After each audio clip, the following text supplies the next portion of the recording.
Monsieur Paul Lorgerie de la Deutsche Welle, vous appelez à manifester samedi, jour de l'investiture de Monsieur Tshisekedi, lors de laquelle de nombreux officiels sont attendus. Où comptez-vous marcher? Avez-vous un parcours en tête? La réponse a été donnée. Il n'y a pas un parcours. C'est une manifestation, une résistance que d'aucuns pourraient qualifier de passive. C'est que chacun, là où il manifeste son mécontentement. Ceux qui seront en groupe pour organiser des marches, s'ils peuvent le faire, ils le feront. Pour nous, c'est dire partout, il y a des grottes, il y a des citoyens qui nous disent donnez le mot d'ordre pour qu'on fasse ceci ou qu'on fasse cela. Le mot d'ordre est donné, c'est de manifester le mécontentement et chacun définit le mode d'emploi. Patient Ligodi, ici nous sommes en train de parler d'abord de notre manifestation.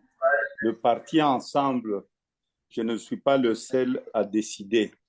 Nous allons nous réunir bientôt avec nos partenaires. Pour le moment, nous avions pris la décision de n'envoyer personne à l'Assemblée nationale. Bientôt, nous allons nous réunir et nous allons donner notre position officielle. Parce que parfois, on oublie, et nous sommes quand même chez nous en République démocratique du Congo, comment quelqu'un peut faire 73%, 73% dans une élection à un tour.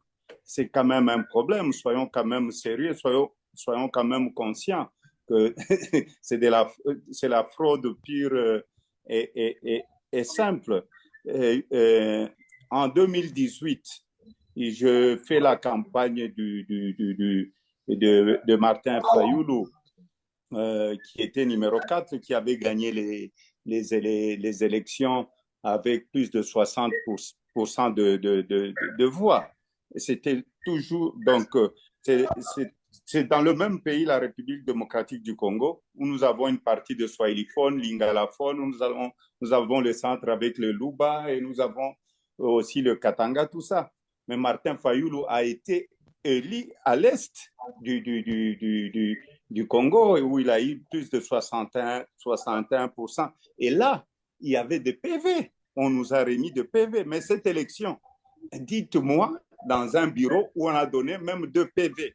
Hein, je vais être quand même très modeste. Moi, je crois la question n'est pas la participation à l'Assemblée provinciale.